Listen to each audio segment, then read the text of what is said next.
I wasn't searching for Tartaria when I stumbled upon the dark day of May 19, 1780. At first, it appeared as nothing more than an odd historical footnote, a strange atmospheric event, a curiosity. But the more I read, the more unsettling it became. This wasn't a cloudy day or a heavy storm. According to eyewitnesses, midday turned into complete night. Not darkness like dusk, but a suffocating blackness that erased the horizon. Candles were lit at noon. Chickens returned to roost. Livestock panicked and sought shelter as if night had fallen hours too early.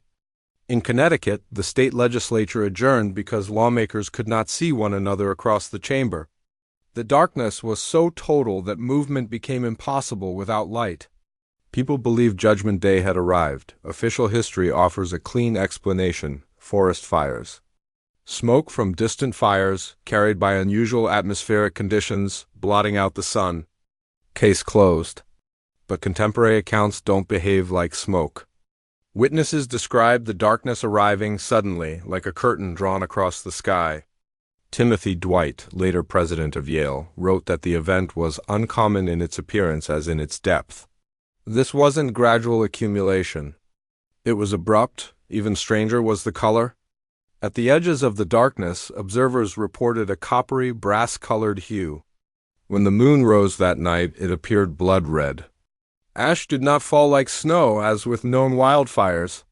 The air itself seemed altered, heavy. Wrong. Samuel Williams of Harvard calculated the affected area at over 150,000 square miles. That scale alone raises questions. Fires capable of producing that effect would have left massive physical evidence. Yet records of such fires are strangely thin.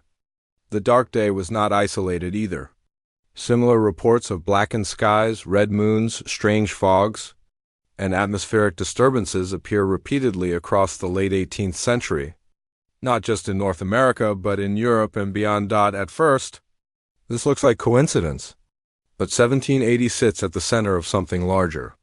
Because this is also when something else begins to vanish, quietly, methodically, from the world's maps. Asterisk. Before the dark day, European maps told a very different story of the world.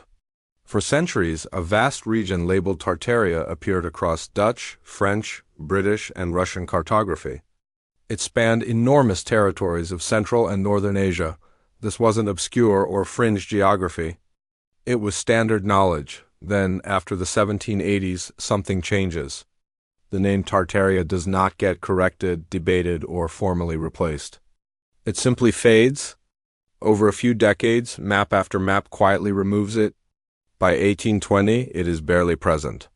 By 1850, it might as well never have existed. We're told this was progress. Better surveying. Improved political understanding. Empires refining borders. But this explanation collapses under scrutiny. Cartographers of the 18th century documented changes carefully. They cited sources. They explained revisions. Tartaria receives no such treatment. No transition. No justification. Just erasure. This disappearance coincides uncomfortably well with the dark day and a cluster of global, atmospheric anomalies. It also coincides with a sudden explosion of monumental architecture across continents. Buildings that seem to arrive fully formed. Structures of impossible scale, precision, and craftsmanship. Appearing in regions that supposedly lacked the technology or labor to build them. The timing matters. If Tartaria was merely a vague geographic term, why remove it at all? Why not redefine it gradually? Why erase it completely? And why during the same period that skies darkened, climates destabilized, and history itself seems to fracture? This is where the idea of an inheritance period begins to emerge. Roughly from 1780 to 1850, cities across the world appear to change hands without conquest. Infrastructure exists before populations arrive. Buildings precede builders. Plaques and dedication ceremonies appear long after the structures themselves. Maps tell us one story.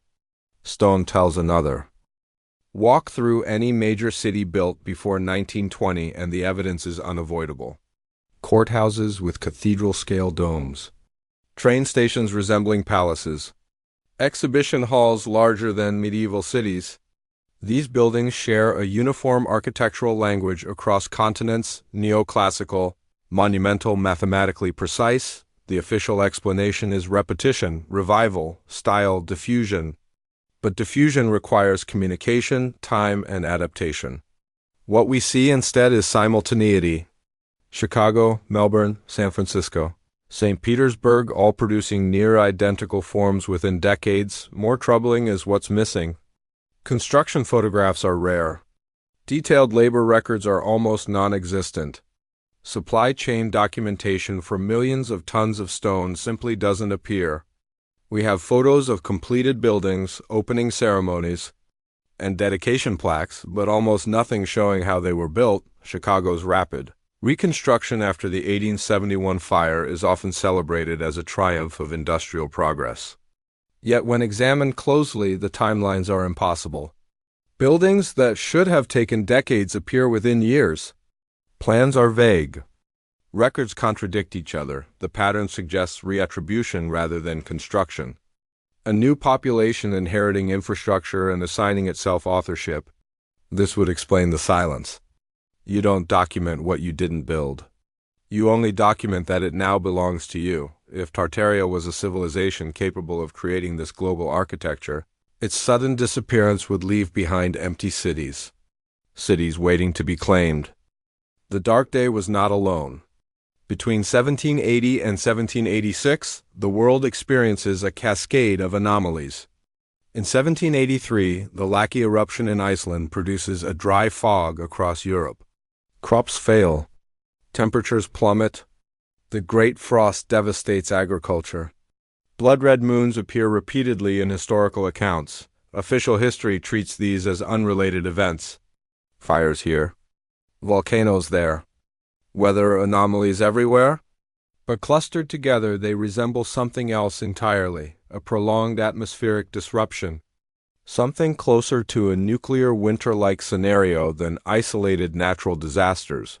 What if these events weren't separate? What if they were symptoms of a single, massive collapse? A civilization-ending event capable of darkening skies across continents and destabilizing global systems? This would explain the inheritance period, the sudden availability of vast infrastructure, the need to rewrite maps, the urgency to establish new national narratives. It would also explain why no one asks where the previous inhabitants went, because asking that question would force us to confront the scale of what was lost. If Tartaria existed as a major civilization, its disappearance demands explanation. Where did the people go? Why are there no refugee records? No wars of conquest? No cultural integration? Civilizations don't vanish quietly unless silence itself is engineered. The Dark Day provided a convenient cover. Natural disaster explains chaos. Smoke explains darkness. Volcanoes explain climate collapse. Each explanation contains truth, but not the whole truth. Partial truths are far more effective than lies. By the early 1800s, the narrative solidifies. Tartaria becomes a footnote. Architecture becomes progress. Maps become authoritative. Anyone questioning the timeline is dismissed as confused or fringe, but stone remains. Buildings remain. And patterns remain, waiting to be noticed. Perhaps Tartaria was not an empire, but a global cultural system. Perhaps it fell not to conquest, but to catastrophe. Perhaps the Dark Day marked its final hours. We may never know for certain. But forgetting itself leaves fingerprints, and once you see them, you can't unsee them.